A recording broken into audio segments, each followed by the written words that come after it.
Hello, good morning. Welcome to my YouTube channel. അതിൻ്റെ after a long time, കുറേ നാളിന് ശേഷം ഒരു ലോങ് വീഡിയോ എടുക്കാമെന്ന് വിചാരിച്ചിരിക്കുക. എത്രത്തോളം എനിക്കിത് കംപ്ലീറ്റ് ആക്കാൻ പറ്റുമെന്ന് എനിക്കറിയത്തില്ല. കാരണം അവനിപ്പോൾ ഉറക്കത്തില്ല. അവന് കൂവൽ തുടങ്ങിയിട്ടുണ്ട്. അപ്പം ഞാൻ പോയി അവനെ എടുത്തിട്ട് വരാം. കണ്ടോ, അവൻ എണീറ്റു. അപ്പം ഞാൻ എന്താ ലോങ് വീഡിയോ എടുക്കുന്നതെന്ന് വെച്ചാൽ എൻ്റെ പ്രഗ്നൻസി ജേർണിയാണ്. അപ്പോൾ പ്രഗ്നൻസിയുടെ സ്റ്റാർട്ടിങ് തൊട്ടിട്ട് ഡെലിവറി വരെയുള്ള ആ ഒരു കംപ്ലീറ്റ് ജേർണി, അതിൻ്റെ ഒരു വീഡിയോ എടുത്ത് പോസ്റ്റ് ചെയ്യാം.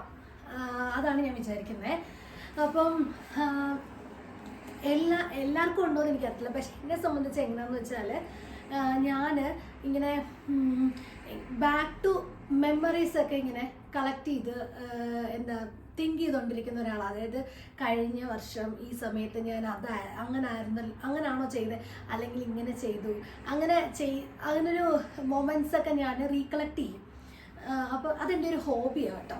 അപ്പം പിന്നെ അങ്ങനെ ചെയ്യാറുണ്ട്. അപ്പം ഞാനിങ്ങനെ എപ്പോഴും ഇങ്ങനെ ഇപ്പോഴത്തെ ഹോബിയുടെ തിങ്കിങ് എന്താണെന്ന് വെച്ചാൽ, എൻ്റെ പ്രഗ്നൻസി ജേർണി ഉണ്ടല്ലോ, കഴിഞ്ഞ വർഷം ഈ സമയത്ത് ഞാൻ അതിന് പോയല്ലോ, ഇത് സ്കാനിങ്ങിന് പോയല്ലോ, മിഡ് വൈഫിൻ്റെ അടുത്ത് പോയല്ലോ, അങ്ങനെയൊക്കെ തിങ്ക് ചെയ്തെടുക്കും. പിന്നെ ഡെലിവറിയുടെ ആ മൊമെൻ്റ് ഉണ്ടല്ലോ, അതൊക്കെ ഞാനിങ്ങനെ ആലോചിച്ചുകൊണ്ടിരിക്കും. ഇങ്ങനെ ഡെലിവറിയുടെ മൊമെൻ്റൊക്കെ അന്ന് ഇങ്ങനെ ചെയ്തു, IV ഇട്ടു, അത് C-സെക്ഷൻ അങ്ങനെ ചെയ്തു, ഡോക്ടർ ഇങ്ങനെ ചെയ്തു, എന്നെ ഫ്ലിപ്പ് ചെയ്യാനായിട്ട് ഇങ്ങനെ നോക്കി, അതൊക്കെ ഇങ്ങനെ ഞാൻ ആലോചിച്ചുകൊണ്ടിരിക്കും. അപ്പം ഞാൻ വിചാരിച്ചു, ഇങ്ങനെ ആലോചിക്കുന്ന സാധനങ്ങളൊക്കെ ഒരു വീഡിയോ ആയിട്ട് എടുത്തിട്ട് എനിക്ക് പിന്നെ കാണുകയും ചെയ്യാം, അങ്ങനെ എടുക്കാമല്ലോ എന്ന് വിചാരിച്ചു. അപ്പം അങ്ങനെ ഇവൻ ഉറക്കമായിരുന്നു. ഉറങ്ങിയ സമയത്താണ് ഞാൻ സ്റ്റാർട്ട് ചെയ്യാമെന്ന് വിചാരിച്ചേ. പിന്നെ ഉറക്കത്തിൽ നിന്ന് എണീറ്റ് വന്ന് കളിക്കാനായിട്ട് തുടങ്ങി. അപ്പോഴത്തേക്കും അവൻ എൻ്റെ അടുത്ത് വരണം. പിന്നെന്താ, അപ്പം നമുക്ക് തുടങ്ങാം. ഈ പ്രഗ്നൻസി ജേർണി എന്ന് പറയുന്നത് ശരിക്കും ഒരു ജേർണി തന്നെയാണ്. അതൊരു നമുക്ക് എന്താ പറയുന്നത്, കുറേ ഇമോഷൻസും കുറേ നമുക്ക് ഫിസിക്കലി മെൻ്റലി എല്ലാം നമ്മുടെ ബോഡി പ്രിപ്പയർ ആവുന്നൊരു എന്താ പറയുക, ഒരു യാത്രയാണ്. അപ്പം അത് നമ്മൾ ബോഡി ട്രാൻസ്ഫോർമേഷൻ മാത്രമല്ല, ഫിസിക്കലി മാത്രം നമ്മൾ ട്രാൻസ്ഫോം ആവുകയല്ല ചെയ്യുന്നത്, നമ്മൾ മെൻ്റലി കൂടെ അതിനിങ്ങനെ പ്രിപ്പയർ ആയിക്കൊണ്ടിരിക്കുകയാണ്. അപ്പോൾ എന്നെ സംബന്ധിച്ചെന്ന് പറഞ്ഞാൽ ഒരിത്തിരി ചോര കണ്ടാൽ തലയിറങ്ങി വീണുകൊണ്ടിരുന്ന ആളാണ് ഞാൻ. തലയിറങ്ങി വീണാന്ന് വെച്ചാൽ എനിക്ക് ബ്ലഡ് ടെസ്റ്റ് ചെയ്യണം എന്ന് കേട്ടാൽ ചെയ്യണം എന്ന്. ഇപ്പം നാളെ എനിക്കൊരു ബ്ലഡ് ടെസ്റ്റ് ഉണ്ട്, എന്തെങ്കിലും ഒരു കാര്യത്തിന് ബ്ലഡ് ടെസ്റ്റ് ഉണ്ട് നാളെ എന്ന് പറഞ്ഞു കഴിഞ്ഞാൽ, ഞാൻ തലേന്ന് തൊട്ട് ഈ ചിന്ത, അയ്യോ ഇവിടെ ആയിരിക്കുമല്ലോ കുത്തുന്നത്, ഇങ്ങനെ ആയിരിക്കുമല്ലോ കുത്തുന്നത്, അയ്യോ ഇങ്ങനെ കുത്തുമ്പോൾ ഇങ്ങനെ പ്രാക്ടീസ് ചെയ്തുകൊണ്ടിരിക്കും. ഞാൻ എൻ്റെ മൈൻഡിനെ ഇങ്ങനെ പഠിപ്പിച്ചുകൊണ്ടിരിക്കും. പക്ഷെ വേസ്റ്റാണ്. അവിടെ ചെന്ന് അത് എടുക്കുമ്പോഴത്തേക്കും ഞാൻ തലയിറങ്ങും. ഇതാണ് എൻ്റെ അവസ്ഥ. അങ്ങനെയായിരുന്നു. അപ്പം ഞാൻ ഇതിങ്ങനെ പ്രഗ്നൻസിയുടെ ഇത് സ്റ്റാർട്ടിങ് എന്ന് പറഞ്ഞാൽ, ഞങ്ങൾ ഓഗസ്റ്റ് 5-ാം തീയതി ഇതിങ്ങനെ ചെക്ക് ചെയ്യുന്നതും ഇത് കൺഫേം ചെയ്യുന്നതും ഒക്കെ. അപ്പം അതിങ്ങനെ ഞങ്ങൾക്ക് ഡൗട്ട് വരാൻ കാര്യം എന്ന് വെച്ചാൽ, ഞാൻ ഇങ്ങനെ എൻ്റെ ഒരു നേച്ചർ വെച്ചിട്ട് എനിക്ക് എവിടെയെങ്കിലുമൊക്കെ പോയാൽ എനിക്ക് ഫുള്ള് കണ്ട് എക്സ്പ്ലോർ ചെയ്യണം. അതായത് ഇപ്പോൾ ഷോപ്പിംഗ് മോളിലൊക്കെ, സ്പെഷ്യലായിട്ട് പറഞ്ഞാൽ ഷോപ്പിംഗ് മോളിലൊക്കെ എനിക്ക് എവിടെയെങ്കിലും പോയാൽ എനിക്കൊന്നും വാങ്ങണ്ട, പക്ഷെ എനിക്ക് എല്ലാം ഇങ്ങനെ കാണണം, എനിക്ക് കണ്ടുകൊണ്ടിരിക്കണം, എനിക്കിങ്ങനെ കണ്ട് തൃപ്തി അടയണം. അപ്പം ഞങ്ങൾ ഇവിടുന്ന് ലോങ് വീക്കെൻഡ് വന്നപ്പോഴത്തേക്കും July last week, August first വീക്കിൽ അപ്പം ഇവിടെ ലോങ് വീക്കെൻഡ് വന്നു. അപ്പോൾ ലോങ് വീക്കെൻഡ് വന്ന സമയത്ത് ഞങ്ങൾ ഇവിടെ അടുത്ത ടൗണിൽ, വിന്നിപ്പെഗ് എന്ന് പറഞ്ഞ അടുത്ത ടൗണിൽ ചുമ്മാ ട്രിപ്പ് പോയി. അപ്പോൾ പോയപ്പോഴത്തേക്കും അവിടെ മോളുണ്ട്. അപ്പോൾ മോള് വലിയ മോളൊക്കെയാണ്, ഇഷ്ടംപോലെ നമുക്ക് കാണാനൊക്കെ ഉണ്ട് അവിടെ. അപ്പോൾ ഞാൻ ഭയങ്കര ഗ്ലൂമി ആയിട്ട്, എനിക്ക് വയ്യ, എനിക്ക് ഒന്നും കാണണ്ട, വിശാൽ എന്നപ്പോൾ അതെടുത്തോ, എനിക്ക് വയ്യ, എനിക്ക് ഭയങ്കര തളർച്ച. അപ്പോൾ തുറന്ന് നമുക്കെന്നാ ചെക്ക് ചെയ്ത് നോക്കിയാലോ. അപ്പം ചെക്ക് ചെയ്യാമെന്ന് വെച്ചിരുന്നു. പിന്നെ ഞങ്ങൾ വിചാരിച്ചു വേണ്ട, നമുക്ക് നമ്മുടെ തണ്ടർബേയിൽ ചെന്നിട്ട് ചെക്ക് ചെയ്യാം എന്നുള്ള ഇതിൽ ഞങ്ങൾ അവിടെ 2 days സ്റ്റേ ചെയ്ത് കഴിഞ്ഞിട്ട് തിരിച്ച് തണ്ടർബേയിൽ വന്നു. അപ്പം ഞങ്ങളുടെ സ്ഥലത്ത് വന്നു. അപ്പം അത് മൺഡേ, ഓഗസ്റ്റ് 5th മൺഡേ ആണ് ഞങ്ങൾ തിരിച്ചെത്തിയത്. അപ്പോൾ തിരിച്ചെത്തിക്കഴിഞ്ഞ് അന്ന് രാത്രി ഒരു 8:45 ആയപ്പോഴത്തേക്കും. അപ്പോൾ വരുന്ന വഴി ഒരു ഫ്രണ്ടിൻ്റെ വീട്ടിൽ കയറിയിട്ടാണ് വന്നത്. അപ്പോൾ അവരോട് പറഞ്ഞ് ഞങ്ങൾ ഫ്രഷ് ആയിട്ട് വരാം എന്ന് പറഞ്ഞിട്ട് ഞങ്ങൾ വരുന്ന വഴി ഷോപ്പേഴ്സിൽ നിന്ന് മറ്റേ സ്ട്രിപ്പ് വാങ്ങിച്ചിട്ട് വന്നു. സ്ട്രിപ്പ് വാങ്ങിച്ച് എടാ നിന്റെ കാര്യമാണ് ഞാൻ പറഞ്ഞുകൊണ്ടിരിക്കുന്നത്. അപ്പം സ്ട്രിപ്പ് വാങ്ങിച്ചുകൊണ്ട് വന്നിട്ട് ഇവിടെ വന്നിട്ട് ഞങ്ങൾ സ്ട്രിപ്പ് നോക്കിയപ്പോൾ അതിങ്ങനെ ഒരു പാക്കറ്റിൽ 3 എണ്ണം ഉണ്ട്. ഫസ്റ്റ് റെസ്പോൺസ്, സെക്കൻഡ് റെസ്പോൺസ്, പിന്നെന്താ ഇമ്മീഡിയറ്റ് റെസ്പോൺസ്, അങ്ങനെ. അപ്പോൾ അത് 3 എണ്ണം ഇങ്ങനെ നോക്കിയപ്പോൾ അപ്പോൾ ഫസ്റ്റ് കൊണ്ട് എടുത്ത് നോക്കിയപ്പം അതിങ്ങനെ എടുത്ത് നോക്കുമ്പോൾ അതിലിങ്ങനെ രണ്ടാമത്തെ ലൈൻ ഇങ്ങനെ ലൈറ്റായിട്ടേ ഉള്ളൂ. അപ്പോൾ ഞങ്ങൾക്ക് ഡൗട്ട്, ആണോ? ഗൂഗിളിൽ നോക്കുന്നു. അപ്പം ആണോ ഞാൻ ഭയങ്കര ഡൗട്ട് അടിച്ചു. അപ്പോൾ ഉടനെ ഞങ്ങൾ രണ്ടാമത്തെ എടുത്ത് നോക്കി. അപ്പോൾ രണ്ടാമത്തെ എടുത്ത് നോക്കിയപ്പോഴും ഇതേപോലെ തന്നെ ഒരു മങ്ങിയ വര. അപ്പം വീണ്ടും ഞങ്ങൾ ഡൗട്ട് അടിച്ചു, ആണോ എന്നാൽ ഇമ്മീഡിയറ്റ് റെസ്പോൺസ് എടുത്ത് നോക്കാം. ഇമ്മീഡിയറ്റ് റെസ്പോൺസ് എടുത്ത് നോക്കിയപ്പോഴും ഞങ്ങൾക്ക് ഭയങ്കര ഡൗട്ട്. അപ്പോൾ ഞാൻ വെച്ചു എന്നാൽ വേറൊരു സാധനം അവിടെ കടയിൽ കിട്ടും, പെട്ടെന്നറിയാം ഈ യെസ് നോ എന്നൊരു സാധനം, നമുക്ക് അതും കൂടെ വാങ്ങിച്ചു നോക്കാമെന്ന് പറഞ്ഞ് ഞങ്ങൾ പോയി വീണ്ടും ഷോപ്പേഴ്സിൽ പോയിട്ട് ഞങ്ങൾ അത് പോയി വാങ്ങിച്ചുകൊണ്ട് വന്നു. അത് വാങ്ങിച്ചുകൊണ്ട് വന്നിട്ട് അത് ചെക്ക് ചെയ്യാൻ നോക്കി. അപ്പോൾ പക്ഷേ എനിക്കറിയില്ല എൻ്റെ ബോഡിയുടെ ആണോ എനിക്ക് മെൻ്റലി തോന്നുന്നതാണോ എന്ന് എനിക്കറിയത്തില്ലായിരുന്നു. പക്ഷെ എനിക്കത് ഓൾറെഡി എൻ്റെ ഓട്ടോമാറ്റിക്കലി ആയിട്ട് എനിക്ക് ഉള്ളിൽ ആളുണ്ടൊരു ഫീൽ ആയിരുന്നു. അപ്പോൾ അങ്ങനെ ഇമ്മീഡിയറ്റ് റെസ്പോൺസ് എടുത്തു. ആ രണ്ടാമത്തെ പോയിട്ട് സാധനം വാങ്ങിച്ചിട്ട് വന്നിട്ട് ഞങ്ങൾ വീണ്ടും നോക്കുക. അപ്പോൾ അതെങ്ങനെയാണെന്ന് വെച്ചാൽ അതിങ്ങനെ എസ് പോസിറ്റീവ് നോ നെഗറ്റീവ് അങ്ങനെയാണ്. അപ്പോൾ അതിങ്ങനെ ചെയ്യാൻ സമയത്ത് എൻ്റെ അടുത്ത് പറഞ്ഞു, നീ അവിടെ അകത്ത് നിന്നോ, ഞാൻ നോക്കട്ടെ, ഞാൻ ഫസ്റ്റ് കണ്ടിട്ട് അത് എടുത്തോണ്ട് വരാമെന്ന് പറഞ്ഞു. എൻ്റെ ടെൻഷൻ കണ്ടിട്ടായിരിക്കാം. അപ്പം ഞാനുള്ളിൽ നിൽക്കുവാണ്. അപ്പം ഇതിങ്ങനെ നോക്കിയിട്ട് ഞാൻ വന്നിട്ട് കയ്യിൽ വെച്ചിട്ട് പറഞ്ഞു, നീ കൈ ഇങ്ങനെ തുറന്ന് നോക്ക്, കണ്ണടച്ചിട്ട് തുറക്കാൻ പറഞ്ഞു. അപ്പം ഇങ്ങനെ തുറന്ന് നോക്കിയപ്പോഴത്തേക്കും അതിൻ്റെ അകത്ത് ഇങ്ങനെ എസ് പോസിറ്റീവ് എന്ന് പറഞ്ഞിങ്ങനെ ബ്ലിങ്ക് ചെയ്യുന്നു, എസ് പോസിറ്റീവ്. അപ്പോഴത്തേക്ക് എന്താ പറയണ്ടേ, അതെനിക്കറിയത്തില്ല. ഭയങ്കര ഒരു ഫീലിംഗ് ആണ് അത്. നമുക്കിപ്പം വേർഡ്സ് കൊണ്ടൊന്നും എക്സ്പ്രസ് ചെയ്യാനൊന്നും പറ്റത്തില്ല. അത് ഇമോഷണലി നമ്മൾ ഭയങ്കരമായിട്ട് ഇതാകും. നമ്മളിങ്ങനെ വിചാരിക്കും, അതിന് മുമ്പൊക്കെ ഇങ്ങനെ വിചാരിക്കുമായിരുന്നു ഇതൊക്കെ വരുന്ന സമയത്ത് നമ്മൾ വീഡിയോ എടുക്കണം, വീട്ടിലേക്കൊക്കെ വിളിച്ച് പറയുമ്പോഴത്തേക്കും ഇങ്ങനെ സർപ്രൈസ് ചെയ്യുന്ന ഇത് കാണിക്കുന്ന വീഡിയോ എടുക്കണം. പക്ഷേ അതൊന്നും പറ്റിയില്ല. ആ സമയത്ത് അങ്ങനത്തെ ഒരു ഇമോഷണൽ ബാക്ക്ഗ്രൗണ്ടിൽ അതൊന്നും ഒരു വീഡിയോ എടുക്കാനോ അല്ലെങ്കിൽ അതൊന്നും, ജസ്റ്റ് ഒരു ഫോട്ടോ മാത്രം അതിങ്ങനെ എടുത്ത് വെച്ചിട്ടുണ്ട് ഒരു മെമ്മറിക്ക് വേണ്ടിയിട്ട്. പിന്നെ ഞങ്ങൾ വീട്ടിൽ വിളിച്ചു പറഞ്ഞു, അവരെല്ലാം ഇത് കേൾക്കാനായിട്ട് കൊതിച്ചിരിക്കുന്നത്. അപ്പം വിശാലിൻ്റെ വീട്ടിൽ വിളിച്ചു പറഞ്ഞു, എൻ്റെ വീട്ടിൽ വിളിച്ച് പറഞ്ഞു. എന്നിട്ട് ഞങ്ങൾ വിചാരിച്ചു നമ്മളിത് ഡോക്ടറെയൊക്കെ കണ്ട് കൺഫേം ചെയ്തിട്ട് ബാക്കി എല്ലാവരോടും ഒക്കെ പറയാം എന്ന് വിചാരിച്ചിരുന്നു. അപ്പോൾ ഇവിടെ എങ്ങനെയാണെന്ന് വെച്ചാൽ നമ്മളിത് അറിഞ്ഞു കഴിഞ്ഞാൽ അപ്പം തന്നെ നമ്മൾ മിഡ് വൈഫിനെ വിളിക്കണം. അപ്പം മിഡ് വൈഫിനെ വിളിച്ച് അവരുടെ ഡേറ്റ്സ് ഉണ്ടോ എന്ന് കൺഫേം ചെയ്യണം. അപ്പോൾ പിറ്റേ ദിവസം ഫ്രണ്ടിൻ്റെ വീട്ടിൽ പോകുന്ന കാര്യം പറഞ്ഞല്ലോ. അപ്പോൾ അവിടെ ഫ്രണ്ടിൻ്റെ വീട്ടിൽ പോയപ്പോൾ അവർക്ക് ജസ്റ്റ് ബേബി ആയിട്ടേ ഉള്ളായിരുന്നു. അപ്പോൾ അവർക്ക് ഇതിനെപ്പറ്റി കൂടുതൽ അറിയാം. അപ്പോൾ അവരുടെ കയ്യിൽ നിന്ന് ഞങ്ങൾ മിഡ് വൈഫിൻ്റെ ഇത് വാങ്ങിച്ചു. അവർ കണ്ട സെയിം മിഡ് വൈഫിൻ്റെ നമ്പറൊക്കെ തന്നു. അപ്പോൾ അവരുടെ പിറ്റേ ദിവസം രാവിലെ തന്നെ ഞാൻ വിളിച്ചു. അപ്പോൾ വിളിച്ചപ്പോഴത്തേക്കും ഇവിടെ അപ്പോയിൻമെൻറ്റ്സ് കിട്ടാനായിട്ട് ഭയങ്കര ഡിലെയാണ്. അപ്പോൾ അവർ നമ്മളോട് ചോദിക്കും ലാസ്റ്റ് പീരീഡ് ഡേറ്റ് എന്നാണ്, ഡേറ്റ് ആയത് എന്നാണ്, നിനക്ക് റെഗുലർ ആണോ, അങ്ങനെ ഇതെല്ലാം നമ്മളോട് ചോദിച്ചിട്ട് പറയും നീ ഈ ഡേറ്റ്സ് ആണ് അവൈലബിൾ ആയിട്ടുള്ളത്, ഇതിൽ നിനക്ക് ഏതാ വരാനുള്ളതെന്ന് ചോദിച്ചു. അപ്പോൾ ലക്ക് കിട്ടിയ എന്താണെന്ന് വെച്ചാൽ എനിക്ക് കിട്ടിയ ഡേറ്റ് ഓഗസ്റ്റ് 20 ആയിരുന്നു. 20 എന്ന് പറഞ്ഞാൽ എൻ്റെ ബർത്ത്ഡേയുടെ അന്നാണ് കിട്ടി. എൻ്റെ ബർത്ത്ഡേ ആയിരുന്നു ഓഗസ്റ്റ് 20.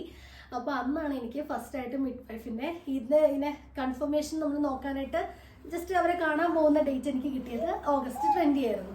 അതൊരു ട്യൂസ്ഡേ ആയിരുന്നു എന്നാണ് എൻ്റെ ഓർമ്മ. അപ്പോൾ അന്ന് അവിടെ ചെല്ലാൻ പറഞ്ഞു. അപ്പോൾ അത്രയും ദിവസം നമ്മളിങ്ങനെ മൈൻഡിലിങ്ങനെ ടെൻഷനാണ്. അപ്പോൾ നമ്മൾ അവരെ കണ്ടൊന്ന് കൺഫേം ചെയ്യാനൊന്നും പറ്റുന്നില്ല. അപ്പം നമ്മൾ സൂക്ഷിക്കണം ഹെൽത്ത്. ഞാൻ വർക്ക് ചെയ്യാൻ പോകുന്നുണ്ട്, ഇവിടെ ടിമോട്ടൻസിൽ വർക്ക് ചെയ്യാൻ പോകുന്നുണ്ട്. പിന്നെ എനിക്ക് ക്ലാസ് ഉണ്ട്, ക്ലാസ്സിന് പോകണം. അപ്പം നമ്മൾ എന്തായാലും കെയർ ചെയ്യണം ആ 2-3 വീക്സ്.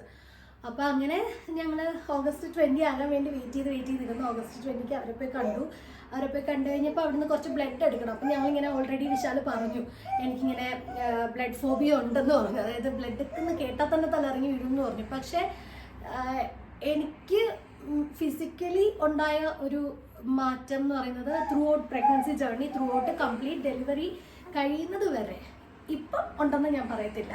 കാരണം ഇപ്പം എനിക്കില്ല. ആ പ്രഗ്നൻസി ഡെലിവറി കഴിഞ്ഞ് ഡെലിവറി കഴിഞ്ഞൊരു 1 വീക്ക് കൂടെ ഉണ്ടായിരുന്നായിരിക്കും. അപ്പോൾ അത്രയും കാലം എനിക്ക് ഫിസിക്കലി നല്ലൊരു എന്താ പറയുക, ഭയങ്കര കറേജായിരുന്നു, ഭയങ്കര ധൈര്യം. എന്നുവെച്ചാൽ ചോരയെന്നൊന്നും കേട്ടാലൊന്നും എനിക്ക് ഒരു പേടിയില്ല, ഒന്നുമില്ല. എനിക്കറിയത്തില്ല, ചിലപ്പം മേ ബി ഒരു വയറ്റിലുണ്ട്. അപ്പോൾ അവന് വേണ്ടിയിട്ട് അല്ലെങ്കിൽ അവൾക്ക് വേണ്ടിയിട്ടാണ്, ഞങ്ങൾക്ക് അത് ആണാണോ പെണ്ണാണോ അത് അറിയത്തില്ല.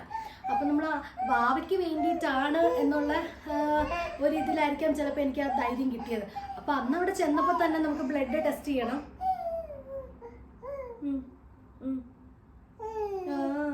ബ്ലഡ് ടെസ്റ്റ് ചെയ്ത കാര്യം പറയുക. അപ്പോൾ അന്ന് ഒരു 3-4 ചെറിയ കുപ്പിക്കകത്ത് അവർ ബ്ലഡ് എടുത്തു. ബ്ലഡ് എടുത്തിട്ട് അവർ പറഞ്ഞു പൊയ്ക്കോ, ഇതിൽ ഞങ്ങളെല്ലാം ടെസ്റ്റ് ചെയ്യും. അപ്പോൾ നമ്മളോട് എല്ലാ കാര്യങ്ങളും ചോദിക്കും. എണീക്കണം, അത് എണീറ്റിട്ട് ഞാൻ അപ്പം എനിക്ക് ഫിസിക്കലി എൻ്റെ ബോഡിയിൽ അല്ലെങ്കിൽ എൻ്റെ മൈൻഡിൽ ഉണ്ടായ ഒരു കാര്യം എന്ന് പറയുന്നത് ഈ ധൈര്യം. അപ്പോൾ എനിക്ക് ബ്ലഡ് ടെസ്റ്റ് ചെയ്യുന്നതിന് അന്നേരം ഒന്നും എനിക്ക് ആ ഡെലിവറി തീർന്ന് അത് കഴിഞ്ഞ് ആ ഒരു 2-3 വീക്സ് കൂടെ എനിക്ക് ആ പേടിയില്ലായിരുന്നു. പക്ഷേ ഇപ്പം എനിക്ക് ഭയങ്കര പേടിയാണ്. ബ്ലഡ് എടുക്കുന്നതെന്നൊക്കെ കേൾക്കുമ്പോൾ തന്നെ എനിക്ക് ടെൻഷനും എല്ലാം ആവാം. എനിക്കറിയില്ല, ആ ഒരു സ്റ്റേജ്, ആ ഒരു ജേർണിയിൽ എനിക്ക് ബി കൂളായിരുന്നു. പിന്നെയെന്ന് പറഞ്ഞാൽ പിന്നെ എനിക്ക് കിട്ടിയ വേറൊരു പോസിറ്റിവിറ്റി എന്ന് വേണേൽ പറയാം, അല്ലെങ്കിൽ ഞാൻ തന്നെ അതെൻ്റെ മൈൻഡിനെ പറഞ്ഞ് സെറ്റാക്കി എടുത്തതായിരിക്കാം. അതായത് ഞാൻ ആ ഡെലിവറിയുടെ സമയം അല്ലെങ്കിൽ ഇനി മുമ്പോട്ടുള്ള ഓരോ ചെക്കപ്പ് അല്ലെങ്കിൽ സ്കാനിങ് അല്ലെങ്കിൽ ആ ഡെലിവറി മൊമെൻറ്റ് എങ്ങനെ ആയിരിക്കും അതിനെപ്പറ്റി ഒന്നും ചിന്തിച്ചിട്ടേ ഇല്ല. ഞാൻ ഡെയിലി എന്താണോ ആ റുട്ടീനിൽ തന്നെ പോയി. അതായത് ഇപ്പം ഡെലിവറി അയ്യോ അങ്ങനെ ആയിരിക്കുമോ, അയ്യോ പെയിൻഫുള്ളായിരിക്കുമോ, അല്ലെങ്കിൽ ആ മൊമെൻറ്റ് അയ്യോ അതെങ്ങനെ ആയിരിക്കും, എനിക്ക് പറ്റുമോ, അങ്ങനെയൊന്നും ഞാൻ ചിന്തിച്ചിട്ടില്ല. ഞാൻ എന്താ പറയുക, ആ ഡെലിവറി മൊമെൻറ്റിൽ പോലും ആ സി സെക്ഷൻ ടേബിളിൽ കിടക്കുമ്പോൾ പോലും ഞാൻ അതിനെപ്പറ്റി എന്താ ഇനിയിപ്പോൾ ചെയ്യാൻ പോകുന്നത് അതിനെപ്പറ്റി ഒന്നും ചിന്തിച്ചിട്ട് പോലും ഇല്ല. ഞാൻ എല്ലാം ആ ടൈമിന് ആ മൊമെൻറ്റിന് നടക്കും പോസിറ്റീവ് ആ ഒരു മെൻറ്റാലിറ്റിയിലായിരുന്നു കീപ്പ് ചെയ്തത്. അതുകൊണ്ട് എനിക്ക് ഇപ്പോൾ പുതിയതായിട്ട് നീ പാട്ട് പാടുവാണോ പാട്ട് പാടിക്കൊണ്ടിരിക്കുകയാണോ? അപ്പം ഇപ്പം പുതിയതായിട്ട് പ്രഗ്നൻ്റ് ആയിട്ടിരിക്കുന്നവരോടും അല്ലെങ്കിൽ ഡെലിവറി ഡേറ്റ് ഒക്കെ അടുക്കാറായിട്ടിരിക്കുന്നവരോടും ഒക്കെ എനിക്ക് എൻ്റെ ഒരു ടിപ്പ് പറയാനുള്ളതെന്ന് പറഞ്ഞാൽ നമ്മൾ ആ മൊമെൻറ്റിനെ പറ്റി ചിന്തിക്കാതിരിക്കുക. ആ മൊമെൻറ്റിൽ എന്താണ് സംഭവിക്കാൻ പോകുന്നത്, അത് പെയിൻഫുൾ ആയിരിക്കുമോ, എങ്ങനെ ആയിരിക്കും, അതിനെപ്പറ്റി ഒന്നും നമ്മൾ ചിന്തിക്കുകയേ ചെയ്യരുത്. ആ മൊമെൻറ്റ് വരട്ടെ, വരുമ്പോൾ നമ്മളത് അതുമായിട്ട് അങ്ങ് കോപ്പപ്പായി പൊക്കോളും. അപ്പോൾ അങ്ങനെ ചെയ്യുക. പിന്നെ ഞങ്ങൾ മിഡ് വൈഫിൻ്റെ ചെക്കപ്പ്സ് ഉണ്ടായിരുന്നു ഓരോ ഇതും. പിന്നെ സെപ്റ്റംബർ 7th ആയപ്പോഴത്തേക്കും ഫസ്റ്റ് സ്കാനിങ് വന്നു. ഫസ്റ്റ് സ്കാനിങ്ങിന് പോകുമ്പോഴത്തേക്കും നമ്മളിങ്ങനെ ഹാർട്ട് ബീറ്റൊക്കെ കാണിക്കും. നമ്മളിങ്ങനെ ഹസ്ബൻഡിനെയും അകത്ത് കയറാൻ പറ്റും. അപ്പോൾ അകത്ത് കയറി ഞങ്ങൾ ഹാർട്ട് ബീറ്റൊക്കെ കണ്ടു. അപ്പം നമുക്ക് വേണമെങ്കിൽ ഫോട്ടോ എടുത്ത് വാങ്ങിക്കാം, ഫോട്ടോ വാങ്ങിച്ച് നമുക്ക് എടുക്കാം. അപ്പം ഞങ്ങൾ സ്കാനിങ് കഴിഞ്ഞു. അത് കഴിഞ്ഞ് പിന്നെ ഓരോ റുട്ടീൻ ഓരോ മന്ത്ലി ചെക്കപ്പുകളുണ്ട്.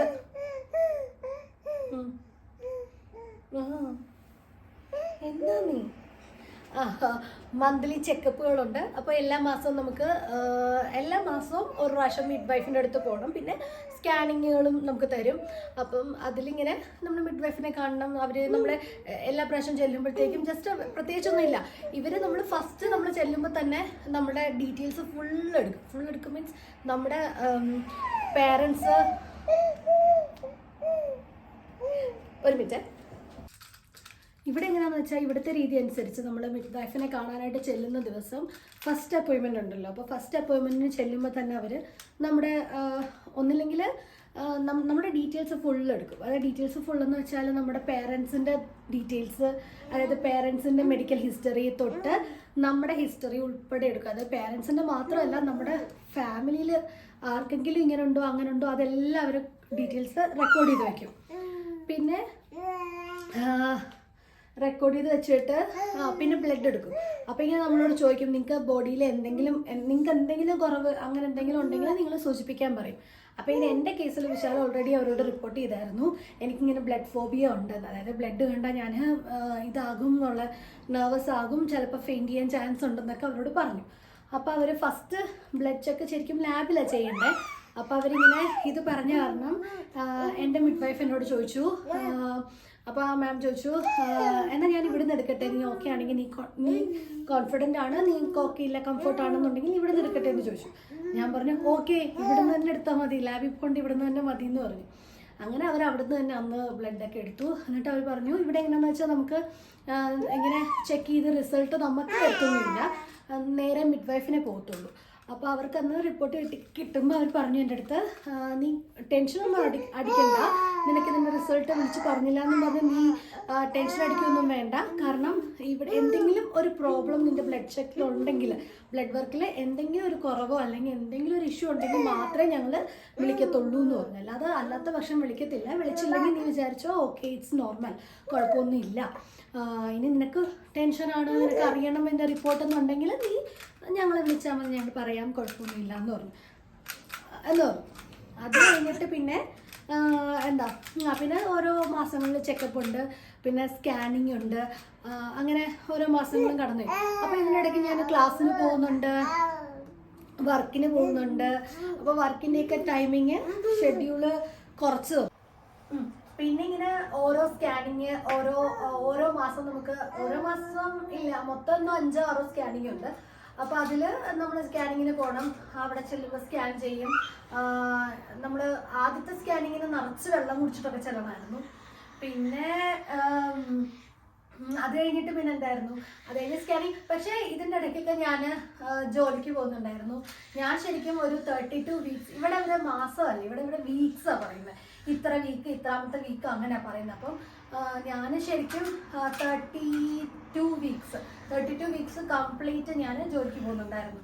അപ്പം ജോലിക്ക് പോകുന്നുണ്ട്. പിന്നെ എനിക്ക് ക്ലാസ് ഉണ്ടായിരുന്നു. അപ്പോൾ ക്ലാസ്സിന് ഞാൻ പോകുന്നുണ്ടായിരുന്നു. ക്ലാസ് എൻ്റെ ലാസ്റ്റത്തെ ക്ലാസ് ടേം എന്ന് പറയുന്നത് ഞാൻ ചൂസ് ചെയ്തത് ഒരെണ്ണം കംപ്ലീറ്റ് ഓൺലൈനായിട്ടുള്ള ക്ലാസ്സും ഒരെണ്ണം ഇൻ പേഴ്സൺ ക്ലാസ്സും ആയിരുന്നു. യൂണിവേഴ്സിറ്റിയുടെ അടുത്താണ്, ഇച്ചിരി ഉള്ളൂ, വാക്കിംഗ് ഡിസ്റ്റൻസേ ഉള്ളൂ. അപ്പം ക്ലാസ് എന്തായിരുന്നു വെച്ചാൽ എൻവയോൺമെൻറ്റൽ സസ്റ്റൈനബിലിറ്റി പോലത്തെ ഒരു ക്ലാസ് ആയിരുന്നു. അതായത് നമ്മൾ ഫുൾ ക്ലാസ്സിനുള്ളിൽ നമ്മളൊരു 20 മിനിറ്റ്സ് അല്ലെങ്കിൽ ഏറിപ്പോയാൽ ഒരു 30 മിനിറ്റ്സ്, ഇനി കൂടിപ്പോയാൽ 1 മണിക്കൂർ, അത്രയും നമ്മൾ സ്പെൻഡ് ചെയ്യത്തുള്ളൂ. ബാക്കി 2 hours എന്ന് പറയുന്നത് ഫുള്ള് പുറത്താണ്. പുറത്തെന്ന് പറഞ്ഞാൽ ഞാൻ ഇങ്ങനെ വയറൊക്കെ വെച്ചിട്ട് നമ്മൾ അവിടെ എന്താ പറയുക, പുറത്ത് ഫുള്ള് ഇങ്ങനെ ഓരോരോ ആക്ടിവിറ്റീസാണ്. അപ്പം എനിക്ക് ചില ആക്ടിവിറ്റീസിൽ എക്സംഷൻ കിട്ടിയായിരുന്നു ഇതുള്ളതുകൊണ്ട്.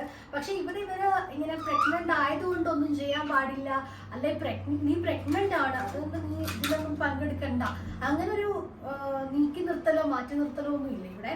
ഇവര് നിന്റെ ബോഡി ഓക്കെ ആണോ, നീ ഓക്കെ ആണോ, ദെൻ കം, നമുക്ക് ചെയ്യാം, ഇത് ചെയ്യാവുന്നതേ ഉള്ളൂ. അങ്ങനെയായിരുന്നു. അങ്ങനത്തെ ഒരു മെൻറ്റാലിറ്റിയാണ് ഇവിടുത്തെ ആൾക്കാർ. അപ്പം ഇവര് പ്രഗ്നൻസിയുടെ സ്റ്റാർട്ടിങ് തൊട്ട് ഇതൊരു എന്താ പറയുക, ഇതൊരു വലിയ ഇതായിട്ടൊന്നും അല്ല അവർ കാണുന്നത്. നോർമലി നടക്കുന്ന ഒരു കാര്യം പോലെ നമ്മുടെ ഒരു നോർമൽ കേസായിട്ടാണ് ഇവരിവിടെ കാണുന്നത്. അതായത് നമ്മൾ പ്രഗ്നൻ്റ് ആണ്, അതുകൊണ്ട് നമ്മളെ എല്ലാത്തിൽ നിന്നും മാറ്റി നിർത്തണം, അങ്ങനെ അല്ലെ നീ ട്രാവൽ ചെയ്യാൻ പാടില്ല, അല്ലെ നീ അത് ചെയ്യരുത്, ഇത് എക്സസൈസ് ചെയ്യാൻ പാടില്ല, അങ്ങനെയൊന്നും ഒരു എക്സംഷൻസും ഇവിടെ ഇവർ പറയത്തില്ല. ആസ് നമ്മുടെ ഹെൽത്ത് ഓക്കെ ആണെങ്കിൽ, നമുക്ക് ഹെൽത്തി വൈസ് എന്തെങ്കിലും ബുദ്ധിമുട്ടുണ്ടെന്നുണ്ടെങ്കിൽ അവർ സജസ്റ്റ് ചെയ്യത്തില്ല, അവർ റെസ്റ്റ് തന്നെ പറയത്തുള്ളൂ. പിന്നെ നമ്മൾ സ്കാനിങ്ങിന് പോകുമ്പം ഇവൻ എങ്ങനെയാണെന്ന് വെച്ചാൽ, ഇവൻ സ്കാനിങ്ങിന് പോകുമ്പോഴത്തേക്കും ഇവൻ നമുക്ക് കുറച്ചിങ്ങനെ ആവുമല്ലോ, ആയിക്കഴിയുമ്പോൾ ഇവനെ ഇങ്ങനെ കാല് കൈയൊക്കെ നമ്മളിങ്ങനെ അവർ സ്കാൻ ചെയ്തിട്ട് എടുക്കുമല്ലോ. അപ്പോൾ ഇവനെങ്ങനെയാണെന്ന് വെച്ചാൽ ഇവന് മുഖം കാണിക്കാനായിട്ട് ഇഷ്ടമല്ലായിരുന്നു. അപ്പോൾ ഇവരവരെ എന്താ പറയുക, കാല് കൈയെല്ലാം ഓക്കെ, പക്ഷേ മുഖം ഫേസ് അവർക്ക് വേണം, അല്ലെങ്കിൽ അവന് ഹെഡിൻ്റെ ഭാഗം നോക്കണം എന്നുണ്ടെങ്കിൽ ഇവ എപ്പോഴും രണ്ടാമത് ചെയ്യിക്കുമായിരുന്നു. കാരണം ഇവൻ ആ സമയത്ത് കോപ്പറേറ്റ് ചെയ്യത്തില്ല. അപ്പോൾ അവർ പറയും ബേബി ഇസ് നോട്ട് കോപ്പറേറ്റിംഗ് എന്ന് പറയും. എന്നിട്ട് എന്താ ചെയ്തതെന്ന് വെച്ചാൽ എന്നെക്കൊണ്ട് അതായില്ലടാ കാരണം എന്നെക്കൊണ്ട് ഇത് ചെയ്യിച്ചു, ജമ്പിങ് ജാക്സ്. എൻ്റെ കയ്യിൽ വീഡിയോ ഉണ്ടെന്ന് തോന്നുന്നു, ഞാനിവിടെ സൈഡിലത് കാണിക്കാം. അപ്പോൾ എന്ന് വെച്ചാൽ ജമ്പിങ് ജാക്സ് ചെയ്യിച്ചിട്ട് പറഞ്ഞു നീ ജമ്പിങ് ജാക്സ് ചെയ്യേ. എനിക്ക് തോന്നുന്നു അത് സിക്സ്ത് മന്ത് ആ സമയത്തായിരുന്നു. 6th മന്തിൽ എന്തോ സ്കാനിങ് ചെയ്തപ്പോഴാണ് ഇത് എൻ്റെ അടുത്ത് പറഞ്ഞു നീ ജമ്പിങ് ജാക്സ് ചെയ്യേ, ഒരു 3 റെപ്സ് എടുത്തു കഴിഞ്ഞിട്ട് നമുക്കൊന്നുകൂടെ ചെക്ക് ചെയ്യാമെന്ന് പറഞ്ഞു. അങ്ങനെ ജമ്പിങ് ജാക്സ് ചെയ്ത് കഴിഞ്ഞിട്ട് വന്നിട്ട് ഇവൻ കോപ്പറേറ്റ് ചെയ്യുന്നില്ല. ഇവൻ കോപ്പറേറ്റ് ചെയ്യാത്തതുകൊണ്ട് അവർ പറഞ്ഞു നിങ്ങൾ പോയിട്ട് വേറൊരു ഡേറ്റിൽ വരേണ്ടി വരും, വേറൊരു ഡേറ്റ് എടുക്കാമെന്ന് പറഞ്ഞു. അപ്പം അതിന് മുമ്പ് ഇങ്ങനെ നാട്ടിൽ നിന്ന് ഒരു കസിൻ ഇങ്ങനെ പറഞ്ഞായിരുന്നു ചോക്ലേറ്റ് കഴിച്ചിട്ട് പോകണം, ചോക്ലേറ്റ് ഒക്കെ കഴിക്കുവാണെങ്കിൽ ഇവരിങ്ങനെ കോപ്പറേറ്റ് ചെയ്ത് തരും എന്നൊക്കെ. പക്ഷേ ചോക്ലേറ്റ് അന്നെന്തോ എനിക്ക് മധുരത്തിനോട് അങ്ങനെ ഒരു ക്രേവിങ്സ് ഒന്നും ഇല്ലായിരുന്നു. അപ്പം എനിക്ക് ചോക്ലേറ്റ് ഒന്നും കഴിക്കാനായിട്ട് താല്പര്യം ഇല്ലായിരുന്നു സത്യത്തിൽ. പിന്നെ എനിക്ക് തോന്നുന്നത് 6th മന്തിലോ 5th മന്തിലോ കണ്ട് സ്കാനിങ്ങിൻ്റെ ടൈമായിരുന്നു.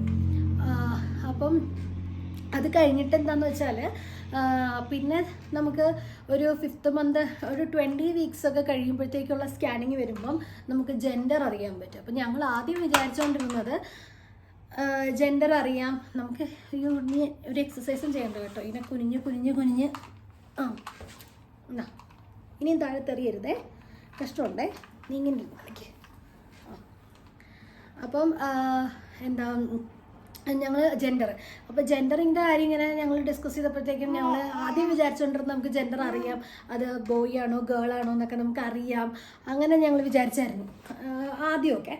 അത് കഴിഞ്ഞപ്പോഴത്തേക്കും പിന്നെ എന്താണെന്ന് അറിയത്തില്ല, ആ ജെൻഡറിൻ്റെ സ്കാനിങ് ആയപ്പോഴത്തേക്കും, ജെൻഡർ റിവീൽ ചെയ്യാനുള്ള സ്കാനിങ്ങിൻ്റെ ആ ടൈം ആയപ്പോഴത്തേക്കും ഞങ്ങൾ എന്തോ പെട്ടെന്ന് മൈൻഡ് മാറി. നമുക്ക് ജെൻഡർ അറിയണ്ട, ജെൻഡർ നമുക്ക് ആ മൊമെൻറ്റിൽ അറിയാം, അതിൻ്റെ ഒരു ഫീൽ എന്താണെന്ന് നമുക്ക് നോക്കാം, നേരത്തെ അറിയണ്ട എന്നുള്ളൊരു ഇതായിട്ട് ഞങ്ങൾ സ്കാനിങ്ങിന് സ്കാനിങ്ങിന് മുമ്പ്, ആ സ്കാനിങ്ങിന് തൊട്ട് മുമ്പ് മിഡ് വൈഫിനെ കാണാനായിട്ട് പോയപ്പോൾ അവർ നമ്മളോട് ഇങ്ങനെ ചോദിക്കും, നിങ്ങൾക്ക് ഇവിടെ സ്കാനിങ് എല്ലാം അവർ തന്നെ എടുത്തിരുന്ന അപ്പോയിൻമെൻറ്റ്, നമ്മളിങ്ങനെ അപ്പോയിൻമെൻറ്റിന് പോകുള്ളൂ അങ്ങനെയൊന്നും വേണ്ട, അവർ തന്നെ നമ്മളെ വിളിച്ച് അപ്പോയിൻമെൻ്റൊക്കെ എടുക്കുകയോ ചെയ്യുന്നത്, നമ്മുടെ ടൈമൊക്കെ ചോദിച്ചിട്ട്. അപ്പം മിഡ് വൈഫ് ചോദിച്ചായിരുന്നു നിങ്ങൾക്ക് ജെൻഡർ അറിയണോ? അപ്പോൾ ഞങ്ങൾ പറഞ്ഞു വേണ്ട, അറിയണ്ടെന്ന് പറഞ്ഞു. അപ്പോൾ വിശാലിൻ്റെ അടുത്ത് ചോദിച്ചു നിനക്കറിയണോ? അപ്പോൾ പറഞ്ഞു വേണ്ട, അവളുടെ പോലെ തന്നെ വേണ്ട, അറിയണ്ടെന്ന് പറഞ്ഞു.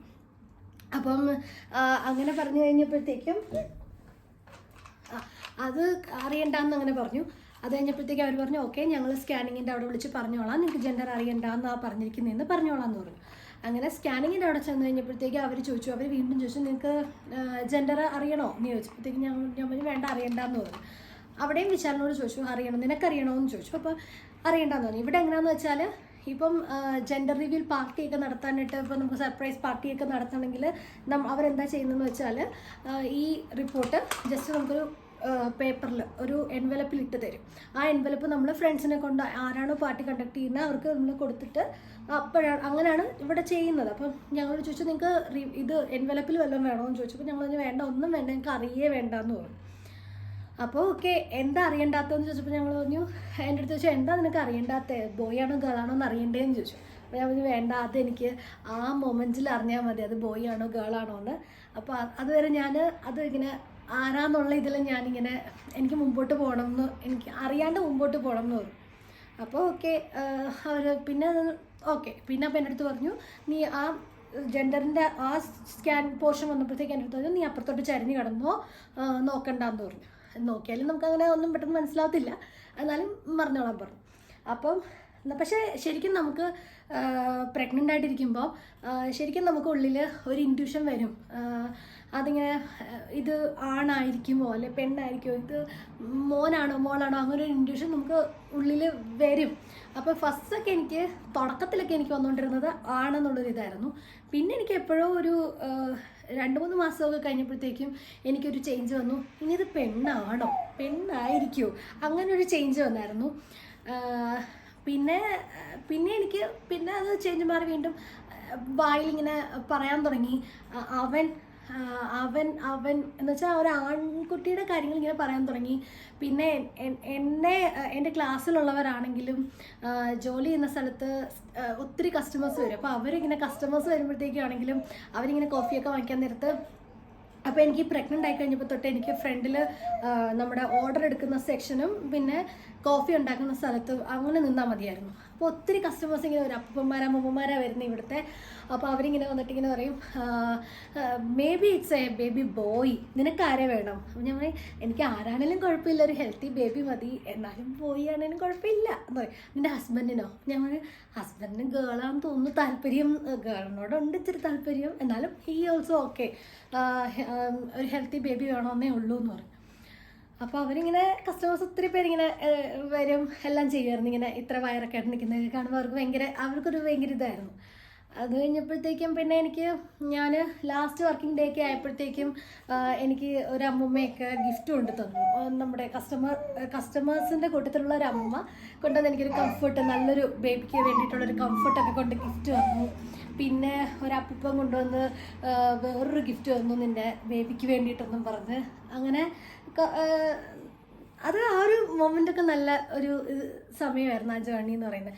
അപ്പോഴും എനിക്കങ്ങനെ ജോലിക്ക് പോകുമ്പോഴാണെങ്കിലും വിൻ്റർ സമയമാണ്. അപ്പോൾ വിൻ്റർ സമയത്ത് ബസ്സിൽ വേണം പോകാനായിട്ട്. അപ്പോൾ ഇവിടെ നിന്ന് ഇങ്ങനെ നടന്ന് ഒരു 3 minutes വാക്ക് ചെയ്തിട്ടാണ് ബസ് സ്റ്റോപ്പ് ഉള്ളത്.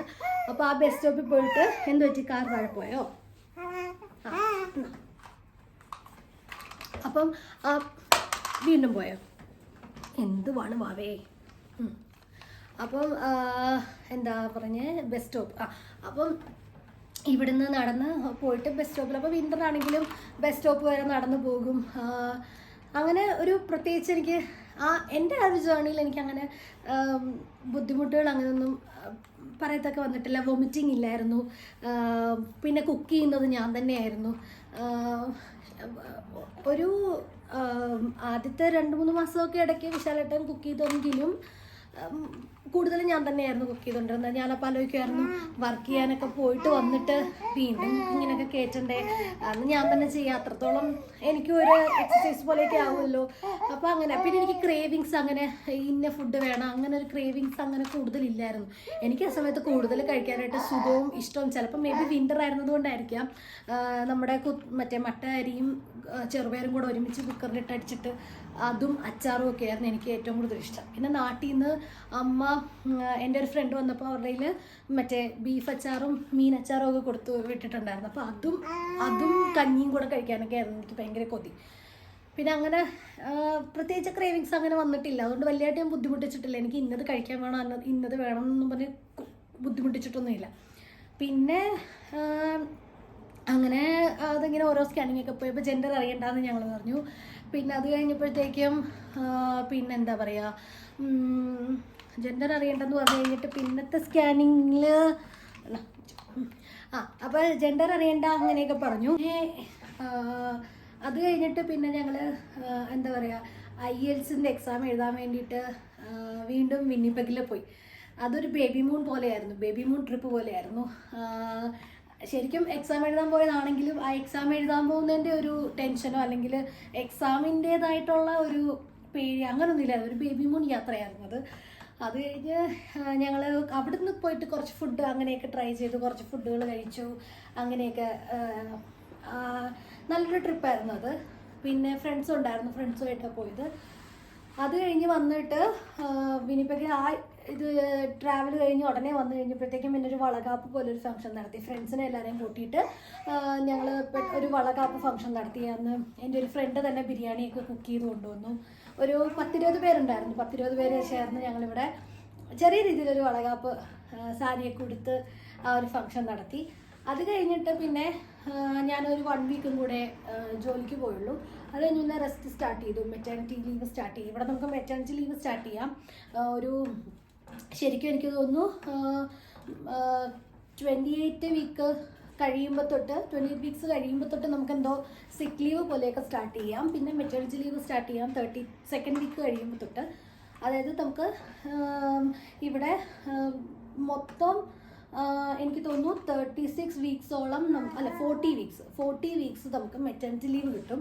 അതായത് നമുക്ക് 2 പേർക്കും 50-50 വേണേൽ 50-50 എടുക്കാം, എങ്ങനെ വേണമെങ്കിലും എടുക്കാം. അപ്പം 40 വീക്സ് കിട്ടും. അപ്പം അങ്ങനെ ഇതിൻ്റെ ഇടയ്ക്ക് എന്താ സംഭവം എന്ന് വെച്ചാൽ, അതാണ് ഞാൻ ആലോചിച്ചത്, എന്തോ സംഭവം ഉണ്ടല്ലോ എന്ന്. അത് ഞാൻ വിട്ടുപോയി. ഇത് ശരിക്കും എൻ്റെ ഒരു പ്രോപ്പർ എന്താ പറയുക, പ്രഗ്നൻസി ജേർണിയിൽ തന്നെ ഫസ്റ്റ് മന്ത് തൊട്ട് 2nd മന്തിൽ ഇത്, 3rd മന്തിൽ ഇത്, 4th മന്തിൽ ഇതെന്നൊരു പ്ലാനിങ്, അങ്ങനല്ല ഞാൻ പറയുന്നത്. ഞാനിതിങ്ങനെ ഓർത്ത് പറയുന്നത്, ഞാൻ എങ്ങനെയാണോ ചിന്തിക്കുന്നത് അതേപോലെ ഇങ്ങനെ പറഞ്ഞു പോവുക.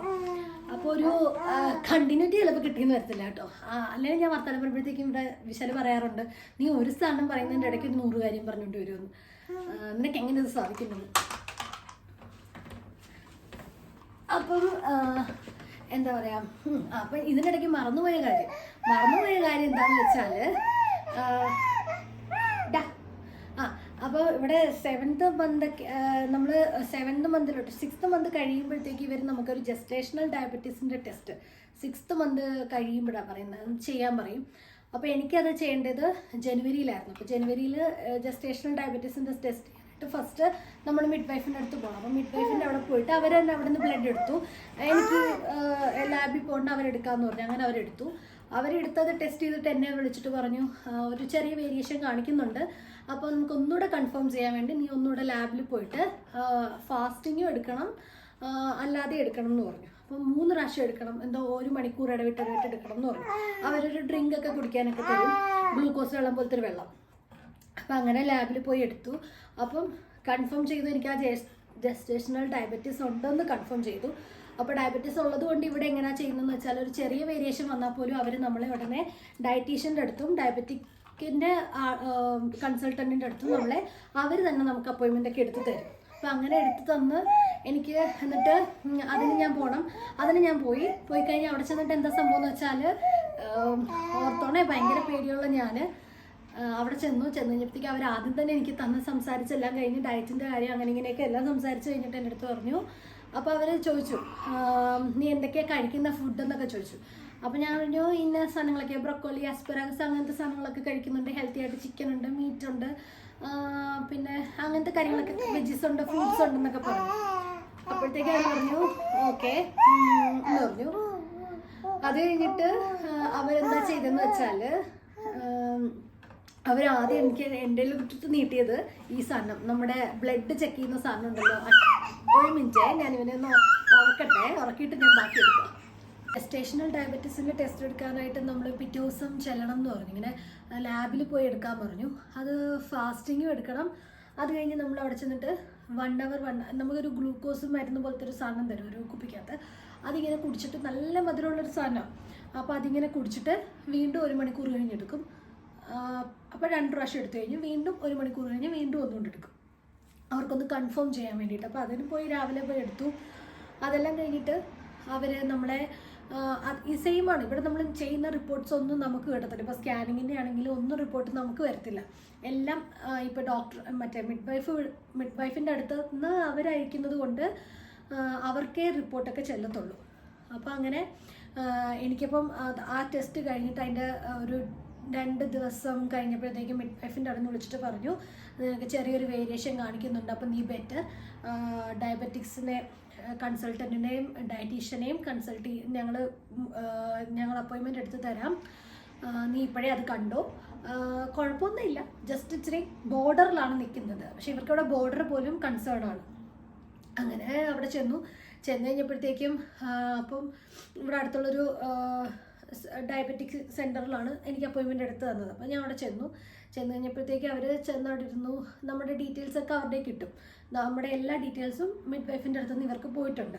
അപ്പോൾ അവിടെ ചെന്നു അവരത് ഡീറ്റെയിൽസ് എല്ലാം വായിച്ചിട്ട് ചോദിച്ചു എങ്ങനെയാണ് ഫുഡിൻ്റെ രീതികളൊക്കെ ചോദിച്ചു. ഞാൻ പറഞ്ഞു ഫുഡിൻ്റെ രീതികൾ ഞങ്ങൾ വെജിറ്റബിൾസും ഫ്രൂട്ട്സും എല്ലാം മീറ്റും എല്ലാം ഇൻക്ലൂഡ് ചെയ്യുന്നുണ്ട് ഫുഡിൻ്റെ അകത്തെന്ന് പറഞ്ഞു. അപ്പോൾ പറഞ്ഞു അത് തന്നെ നീ കണ്ടിന്യൂ ചെയ്താൽ മതി, പക്ഷേ ചിലർക്കത് ജസ്റ്റേഷണൽ ഡയബറ്റീസ് വരാം, ഇറ്റ്സ് നോർമലാണ്, കുഴപ്പമൊന്നുമില്ല, പക്ഷേ ഒത്തിരി കൂടാൻ പാടില്ല, കൂടിയാൽ അത് ബേബിയുടെ ഗ്രോത്തിന് ബാധിക്കും എന്നൊക്കെ പറഞ്ഞു. ഇപ്പം നിനക്കത് ബോർഡറാണ്, ഇറ്റ്സ് ഓക്കെ, കുഴപ്പമില്ല, നമുക്കത് മാറ്റി എടുക്കാം എന്ന് പറഞ്ഞു.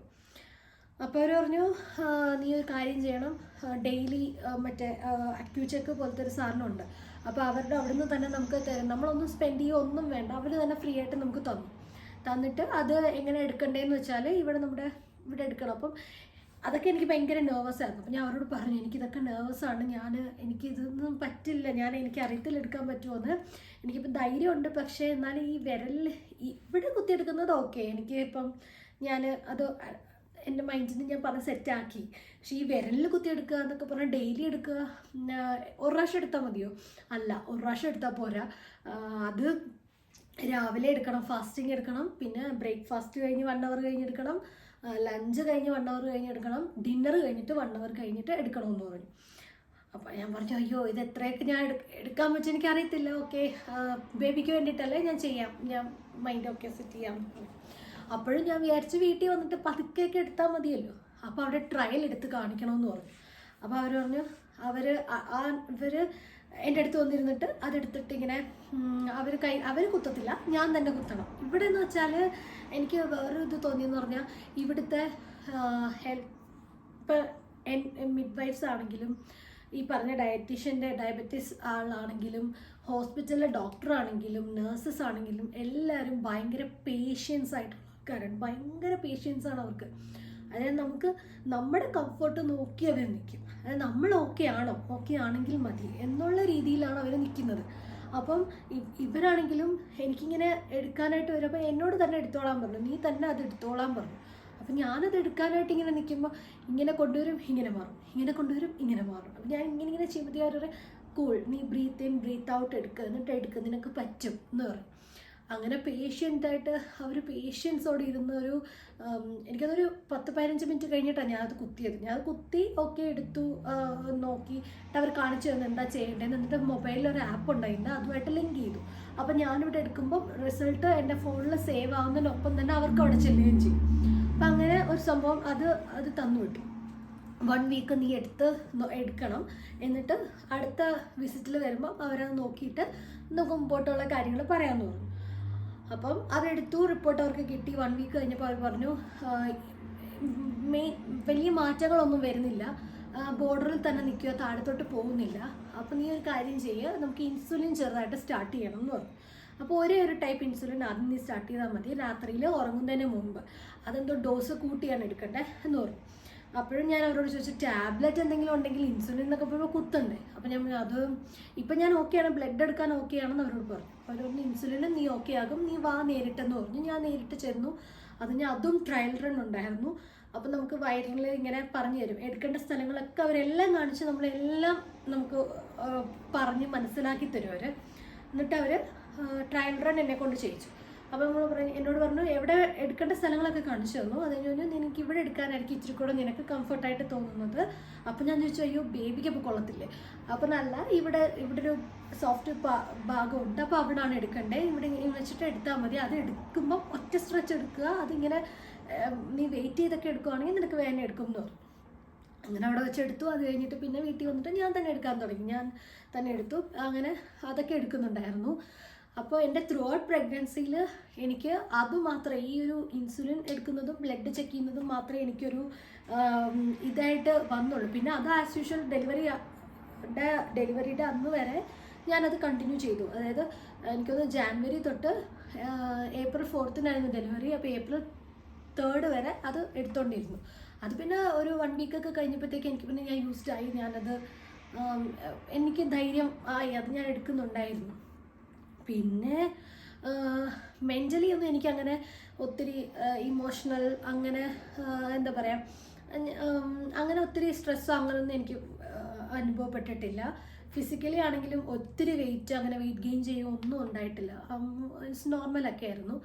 പിന്നെ ഞങ്ങൾ അപ്പോൾ ഈ ജസ്റ്റേഷണൽ ഡയബറ്റീസ് വന്നതുകൊണ്ട് മിഡ് വൈഫ് എൻ്റെ അടുത്ത് പറഞ്ഞു, നിനക്ക് ഡോക്ടറെ കൂടെ അറേഞ്ച് ചെയ്യുന്നുണ്ട് എന്ന് പറഞ്ഞു. എനിക്ക് ഡോക്ടറുടെ അപ്പോയിൻമെൻറ്റ് കൂടി ഞങ്ങൾ എടുത്തു തരുന്നുണ്ടെന്ന് പറഞ്ഞിട്ട് ഹോസ്പിറ്റലിലെ ഒരു ഡോക്ടർ പവർ, ലോറ പവർ, അപ്പോൾ പുള്ളിക്കാരിയെ കൂടെ എനിക്ക് അപ്പോയിൻമെൻറ്റ് എടുത്തു തന്നിട്ട് ഞാൻ അവിടെ ഡോക്ടറെയും വിസിറ്റ് ചെയ്യണമായിരുന്നു, മിഡ് വൈഫിനെ വിസിറ്റ് ചെയ്യണമായിരുന്നു.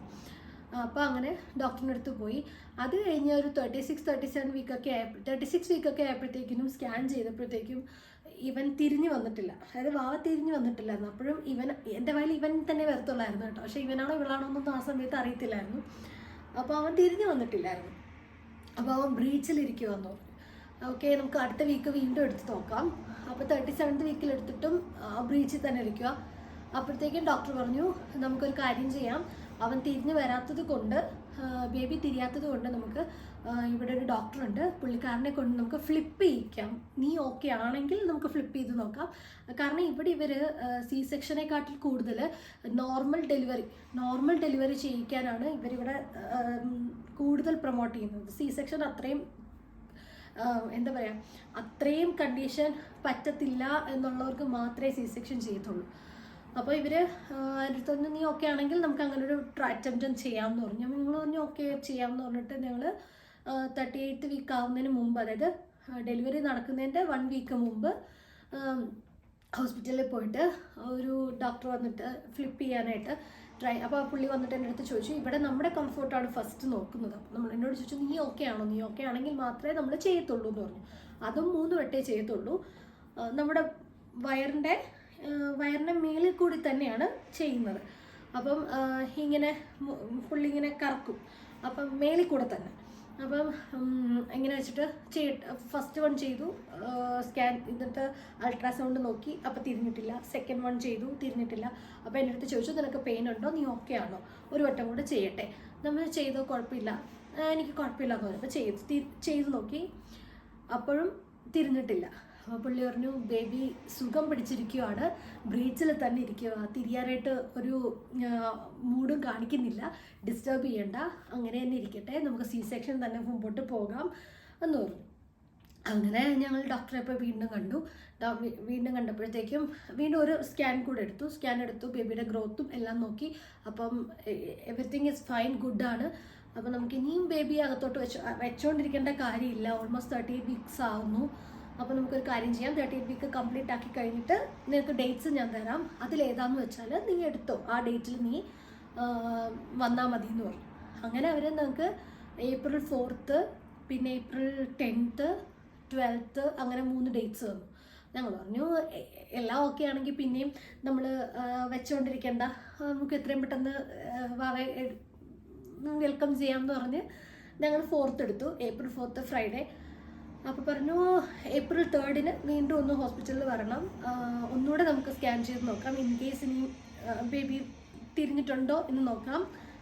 10% ചാൻസേ ഉള്ളൂ, പക്ഷേ തിരിഞ്ഞിട്ടുണ്ടെങ്കിൽ നമുക്ക് നോർമൽ ആക്കാമല്ലോ എന്ന് പറഞ്ഞു. ഓക്കെ, ചെന്നപ്പോഴും തിരിഞ്ഞിട്ടില്ല, ബ്രീച്ചിൽ തന്നെ ഇരിക്കുവാണ്.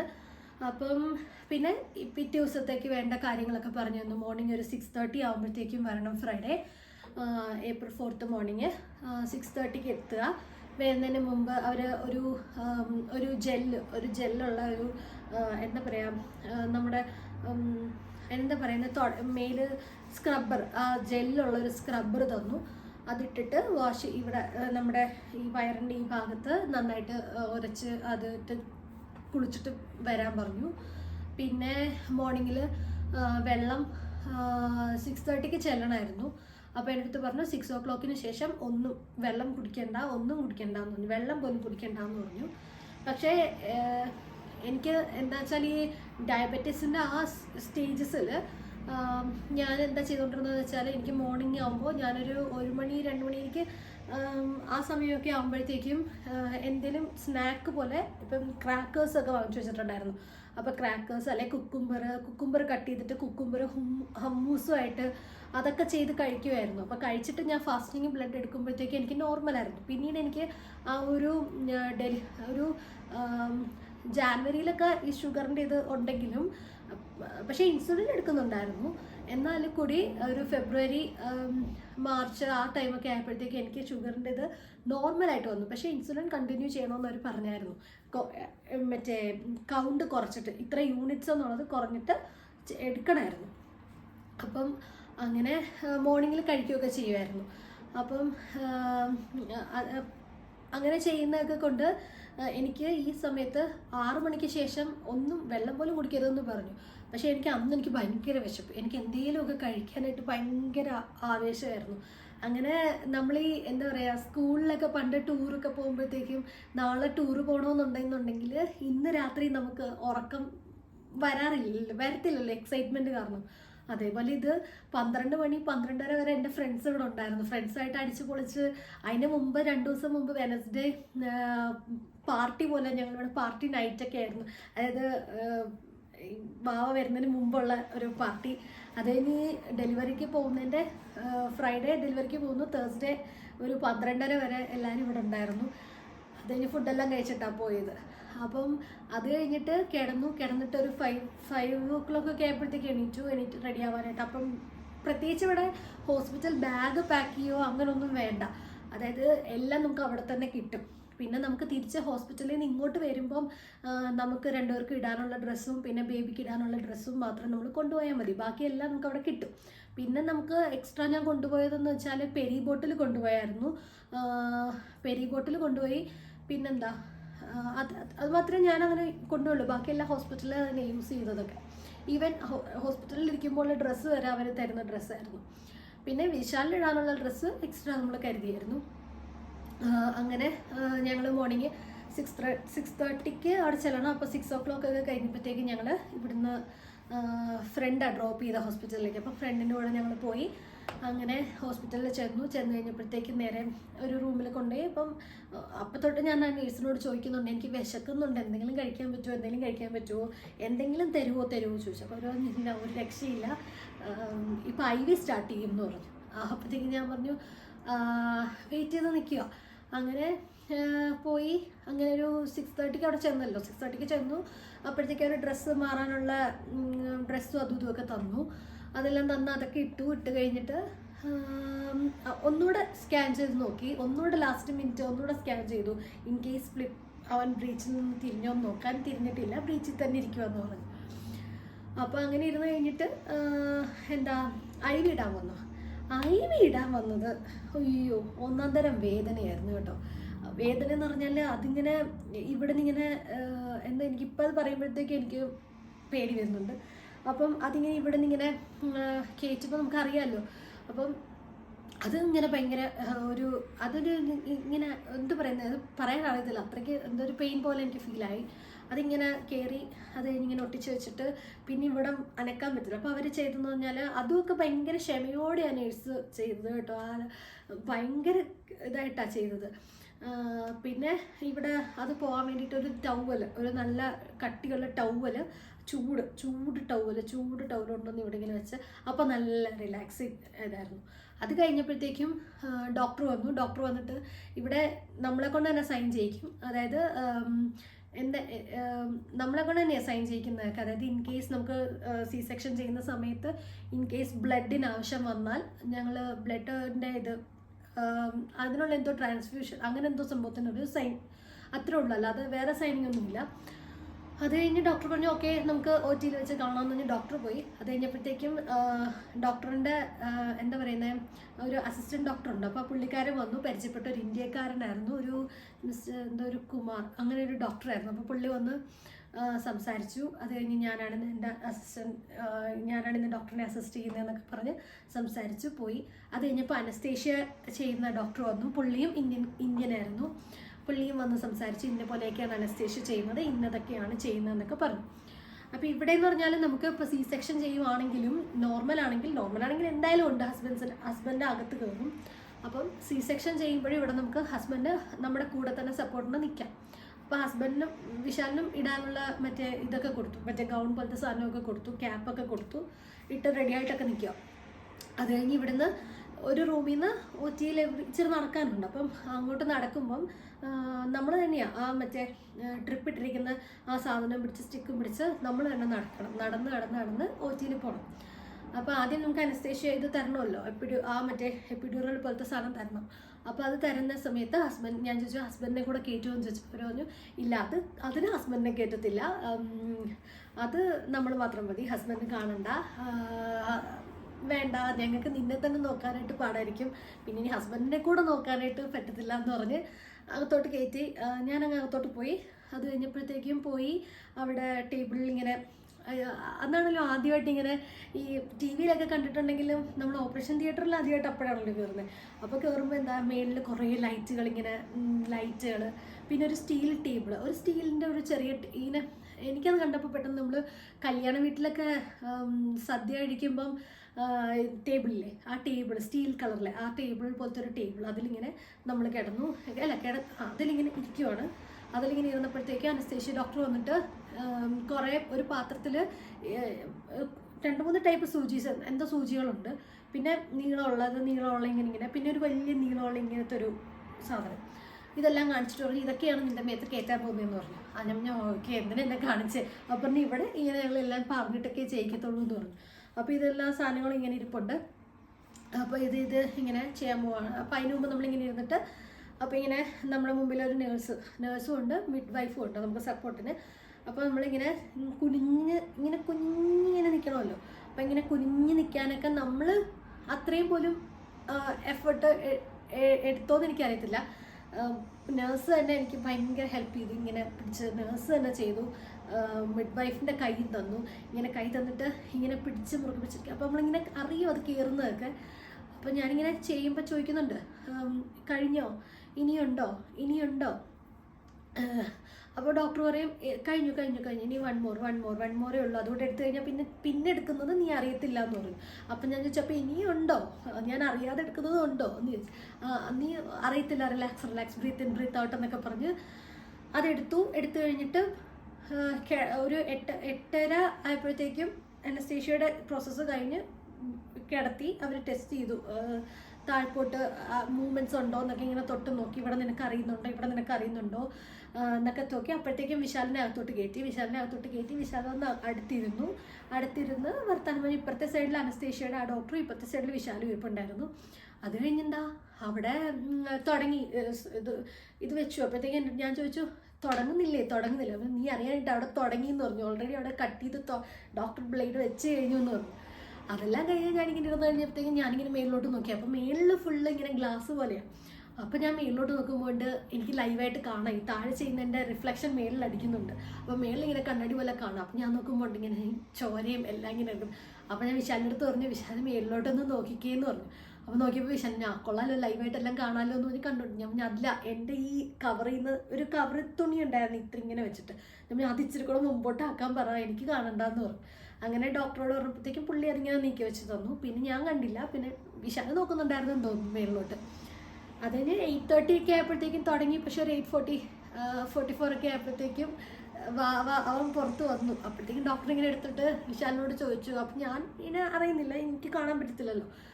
അപ്പോൾ വിശാലിനോട് ഇങ്ങനെ ചോദിച്ചാൽ നിനക്ക് കാണണ്ടേ, നിനക്ക് അറിയണ്ടേ? അപ്പോൾ ഡോക്ടറിന് അറിയാമല്ലോ, ഞങ്ങൾക്ക് ജെൻഡർ അറിയത്തില്ല എന്നുള്ള കാര്യം ഡോക്ടറിന് അറിയാമായിരുന്നു. ഡോക്ടർ നിനക്ക് അറിയണ്ടേ, അത് ബേബി ഗേൾ ആണോ ബേബി ബോയ് ആണോ എന്ന് അറിയണ്ടേ? അപ്പോൾ അറിയണം. ആ വിശാലിൻ്റെ കണ്ണൊക്കെ എന്താ പറയുക നിറഞ്ഞ്. ശരിക്കും നമുക്ക് ആ മൊമെൻറ്റിലൊക്കെ നമ്മൾ വീഡിയോ എടുക്കണം, ഫോട്ടോ എടുക്കണം എന്നൊക്കെ വിചാരിച്ചെങ്കിൽ പോലും നമുക്ക് അതൊന്നും എന്താ പറയുക, അതൊന്നും തോന്നത്തില്ല ആ സമയത്ത്. അപ്പം വിശാലും അങ്ങനെ ഫോട്ടോ എടുക്കാനോ ഒന്നും ഫോൺ എടുത്തൊന്നും ഇല്ല. അപ്പോഴത്തേക്ക് ഇങ്ങനെ ചോദിച്ചു, നിനക്ക് കാണണ്ടേ, നിനക്ക് അറിയണ്ടേ എന്താ ബോയ് ആണോ ഗേൾ ആണോ എന്ന് അറിയണ്ടേ? അപ്പം അറിയണമെന്ന് പറഞ്ഞ് എണീറ്റ് നോക്കി അത് കഴിഞ്ഞ് എന്താ. അപ്പം ഇങ്ങനെ എടുത്തിട്ട് നേരെ കൊണ്ട് അപ്പുറത്ത് മറ്റേ സി സെക്ഷൻ ആയതുകൊണ്ട് ഡോക്ടർ തന്നെയാണ് മറ്റേ അംബ്ലിക്കൽ കോഡൊക്കെ കട്ട് ചെയ്തിട്ട് എടുത്ത് അപ്പുറത്തെ ടേബിളിൽ വെച്ച് കഴിഞ്ഞപ്പോഴത്തേക്കും എന്നിട്ട് അവരവിടെ എല്ലാ പ്രോസസ്സും കഴിഞ്ഞു, എല്ലാം കഴിഞ്ഞ് എൻ്റെ ഇത് സ്റ്റിച്ചഡ് എല്ലാം കഴിഞ്ഞു. അപ്പോൾ കഴിഞ്ഞ് എനിക്കൊന്നും മൊത്തത്തിൽ എന്തോ ഒരു ഹാഫ് ആൻ അവർ അങ്ങോട്ടൊക്കെ അല്ല, മൊത്തത്തിൽ അനസ്തേഷ്യയുടെ പ്രോസസ്സ് തൊട്ട് ഡെലിവറി തീർന്നത് ഏകദേശം 1 hour കണ്ട് അത്രേ ഫുള്ളി എടുത്തുള്ളൂ. അനസ്തേഷ്യ തരുന്ന സമയത്താണ് 8 മണിക്കകത്ത് കയറ്റിയെങ്കിലും ഡോക്ടർ ഇങ്ങനെ ക്ലാസ്സൊക്കെ എടുത്ത് ഇതൊക്കെയാണ് കാണിച്ചു തന്ന് ചെയ്ത് ഒരു 8:15 ആയപ്പോഴാണ് സ്റ്റാർട്ട് ചെയ്ത് അനസ്തേഷ്യയുടെ. അങ്ങനെ വാവെ അപ്പുറത്തോണ്ട് കിടത്തി. എന്നിട്ട് അപ്പോൾ അവൻ ഇങ്ങനെ ചെറിയ വിരലിങ്ങനെ വിശാലിന് വിരൽ കൊടുത്തപ്പോഴത്തേക്ക് ഇങ്ങനെ കയറി പിടിച്ചു. പിന്നെ അവരെ കൊണ്ട് അവർ ക്ലീൻ മീൻസ് മൊത്തത്തിൽ ഇങ്ങനെ തുടപ്പിക്കാനൊന്നുമല്ല, ജസ്റ്റ് ഇങ്ങനെ ഒന്ന് തുടച്ചിട്ട് ഇങ്ങനെ ഫുള്ള് റാപ്പ് ചെയ്ത് എൻ്റെ അടുത്ത് കൊണ്ടുവന്നു കാണിച്ചു. അവൻ മോനാണെന്ന് പറഞ്ഞു, ബോയാണ്. അത് കഴിഞ്ഞ് ഇങ്ങനെ കണ്ടു. സത്യം ഇപ്പോൾ എനിക്ക് ആ മൊമെൻ്റൊക്കെ ഇങ്ങനെ എന്ത് പറയുന്നത്, അതിങ്ങനെ പെട്ടെന്ന് കഴിഞ്ഞു പോയി. അതായത് പെട്ടെന്ന് ദിവസം പോകുന്ന പോലെ. ഇപ്പോൾ അവൻ 8 മാസമായി, ആ ഇത്തിരി ഉണ്ടായിരുന്ന ആൾ ഇങ്ങനെ 8 മാസത്തിലെത്തി.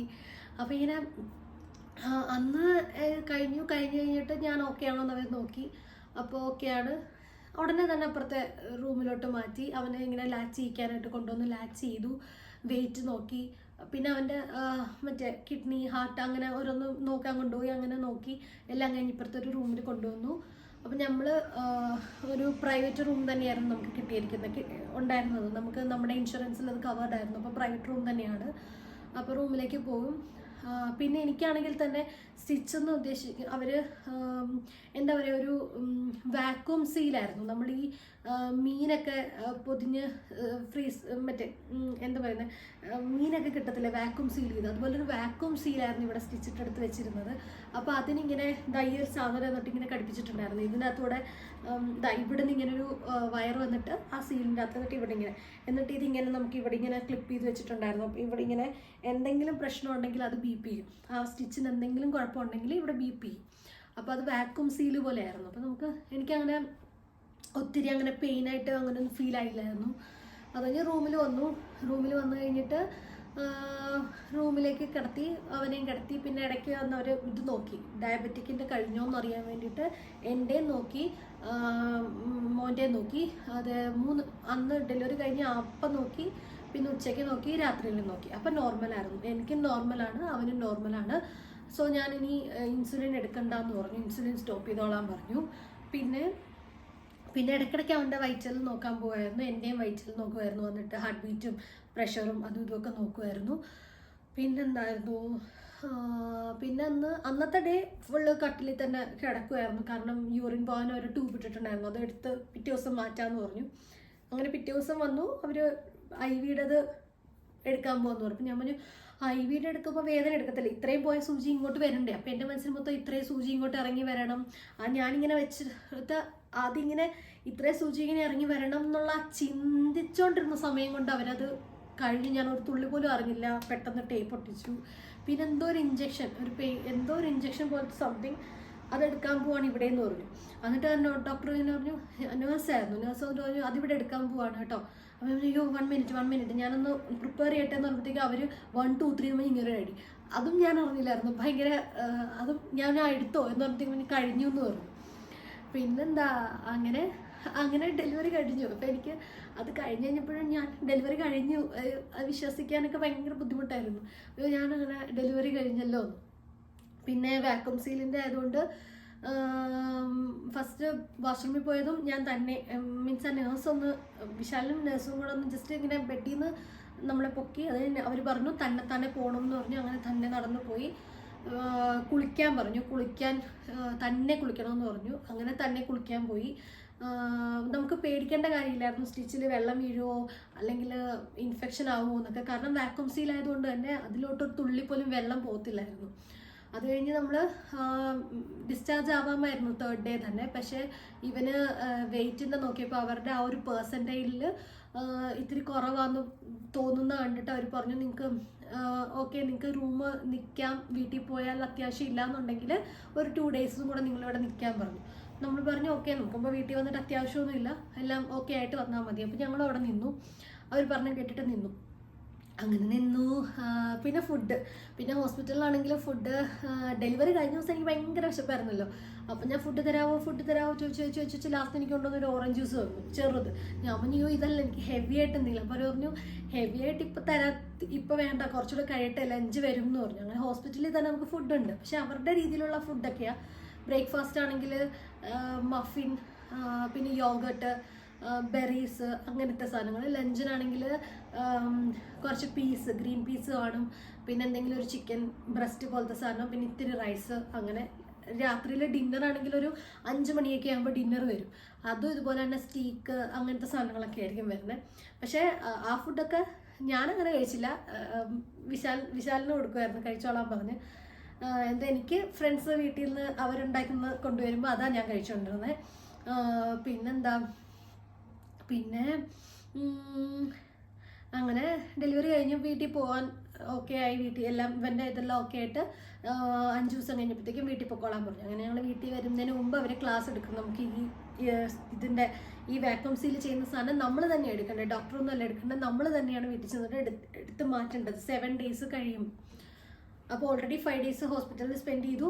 അത് കഴിഞ്ഞിട്ട് പിന്നെ ഒരു 2 ദിവസം കൂടെ കഴിയുമ്പോൾ ഇതെടുക്കണം. പിന്നെ എന്ന് പറഞ്ഞാൽ നമുക്ക് 6 വീക്സ് മിഡ് വൈഫിൻ്റെ അപ്പോയിൻമെൻറ്റ്സ് ഉണ്ട്. അതായത് അവർ നമ്മുടെ വീട്ടിൽ വരും, 3 വിസിറ്റ് അവർ വീട്ടിൽ വരും, 4 വിസിറ്റ് അവർ വീട്ടിൽ വന്നു, ബാക്കി 2 നമ്മൾ അവിടെ പോകണം. എന്നിട്ടാണ് നമ്മളെ ഡിസ്ചാർജ് ചെയ്യുന്നത് മിഡ് വൈഫിൻ്റെ അവിടെ നിന്ന്. അപ്പോൾ മിഡ് വൈഫ് വന്ന സമയത്ത് ഞാനിങ്ങനെ അവരോട് പറഞ്ഞു, എനിക്കും ഇത് ഒറ്റയ്ക്ക് ഊരിയെടുക്കാനൊരു ധൈര്യക്കുറവ്, ഹസ്ബൻഡിനും അത് ഊരിയെടുക്കാനൊരു ധൈര്യക്കുറവെന്ന് പറഞ്ഞു. അപ്പോൾ അവരോട് ഓക്കെ നമുക്ക് ഊരാമെന്ന് പറഞ്ഞാൽ അവരത് ഊരി. എന്ന് വെച്ചാൽ നമ്മൾ വാക്സ് ചെയ്യത്തില്ലേ, വാക്സ് ചെയ്തിട്ട് നമ്മൾ സ്റ്റിക്കർ ഒട്ടിച്ചിട്ട് വലിച്ചെടുക്കത്തില്ലേ, അതേപോലത്തെ ഒരു ഇതാണ് അവർ ചെയ്യേണ്ടത്. ഞാൻ പറഞ്ഞു എനിക്ക് ഓൾറെഡി പേടിയാണ് ഇതിനെപ്പറ്റി, എനിക്ക് പേടിയാണ്, നെർവസ് ആണെന്ന് പറഞ്ഞപ്പോൾ അവർ പതുക്കെ സ്ലോലി ഇങ്ങനെ ഒരു സെല്ലോ ടേപ്പ് പൊട്ടിച്ചിട്ട് നമ്മൾ ഇങ്ങനെ ബാൻഡേജ് ഒക്കെ വലിച്ചെടുക്കത്തില്ലേ, അതേപോലെ അവർ പതുക്കെ വലിച്ചെടുത്തു. അവരെ ചോദിച്ചു ഇത്ര ഒഴുകി ഒട്ടിക്കണമെന്ന് ചോദിച്ചു. No cool, it's cool, everything is fine എന്ന് പറഞ്ഞു. അപ്പോൾ ഇവിടെ അങ്ങനെ ഒരു സാധനം ഉണ്ടായിരുന്നോണ്ട് പിന്നെ ഇത് അഴിച്ചു വെച്ചു. അത് കഴിഞ്ഞപ്പം പിന്നെല്ലാം ആസ് നോർമൽ, പഴയ പോലെ തന്നെ. പിന്നെന്താ പറയണ്ടേ, പിന്നെല്ലാം പഴയ പോലെ ആയി. പിന്നെ എന്താ പറയുക, ഒരാൾ കൂടെ വന്നു. ഞങ്ങൾ രണ്ടും മാത്രം ഉണ്ടായിരുന്നപ്പോഴുള്ള എൻ്റെ കൂട്ടത്തിൽ ഒരാളൂടെ വന്നു. ആ വന്ന ആള് പ്രത്യേകിച്ച് ബുദ്ധിമുട്ടുകളോ അങ്ങനൊന്നും ഇല്ല ഇതുവരെ. അവരും ഞങ്ങളുടെ കൂടെ യൂസ്ഡായി എല്ലാ കാര്യങ്ങൾക്കും. എണീറ്റ് ഒരു മിനിറ്റ്.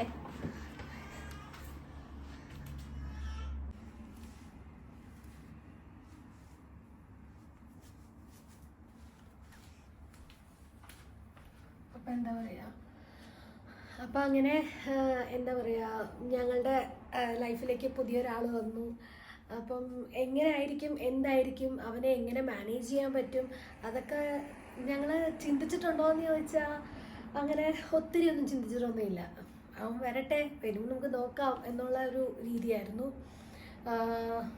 വന്നു, എന്താ പറയുക, ഞങ്ങളുടെ കൂടെ തന്നെ സെയിം ഞങ്ങളെപ്പോലെ തന്നെ ഞങ്ങളുടെ കൂടെ അങ്ങ് കൂട്ടത്തിൽ കൂടി പോവുകയാണ്. കുഴപ്പമൊന്നുമില്ല, അങ്ങനെയൊക്കെ ഇരിക്കുന്നു. അപ്പം ഒരു 38 ആഴ്ച അല്ലെങ്കിൽ ഏകദേശം ഒരു 9 മാസം ഉള്ള ഒരു പ്രഗ്നൻസി, ആ ഒരു ജേണി അല്ലെ ആ ഡെലിവറി എന്നൊക്കെ പറഞ്ഞ സംഭവമൊക്കെ ഞാൻ വെറും ഒരു അരമണിക്കൂറിൽ, എനിക്കറിയത്തില്ല, വാരിക്കൂട്ടി എന്തൊക്കെയോ ഞാൻ പറഞ്ഞു വെച്ചിട്ടുണ്ട്. എനിക്ക് പറയാൻ തോന്നിയതെല്ലാം ഞാൻ പറഞ്ഞു വെച്ചിട്ടുണ്ട്. പിന്നെ അപ്പം ഇതൊക്കെ ഒരു എന്താ പറയുക, ഇതൊരു ശരിക്കും പ്രഗ്നൻസി ജേണി എനിക്ക് തോന്നുന്നൊരു ഒരു ബോണ്ടിങ് കൂടിയാണ്. അതായത് നമ്മൾ കാണാത്ത ഒരാൾക്ക് വേണ്ടിയിട്ട് നമ്മളിപ്പോൾ രണ്ടുപേരും വെയിറ്റ് ചെയ്ത് കാത്ത് ഇരുന്നു. അതിപ്പോൾ ജെൻഡറും കൂടി അറിയാത്തതുകൊണ്ട് അത് ആണാണോ പെണ്ണാണോ വെയിറ്റ് ചെയ്തിരുന്ന് ആ ഒരു മൊമെൻ്റൊക്കെ ഇപ്പം ആലോചിക്കുമ്പോൾ എനിക്ക് ഭയങ്കരമായിട്ട് അതൊക്കെ മിസ് ചെയ്യുന്ന പോലെയൊക്കെ തോന്നുന്നു. പക്ഷെ കുഴപ്പമില്ല, ഇപ്പോൾ ആൾ കൂടെ ഉണ്ട്. അപ്പം എന്തായാലും ഇനി പുതിയൊരു വീഡിയോ ആയിട്ട് ഉടനെ തന്നെ വരാം ഞാൻ. അപ്പം എല്ലാവർക്കും ഒരു നല്ല ദിവസം ആയിക്കോട്ടെ. Thank you.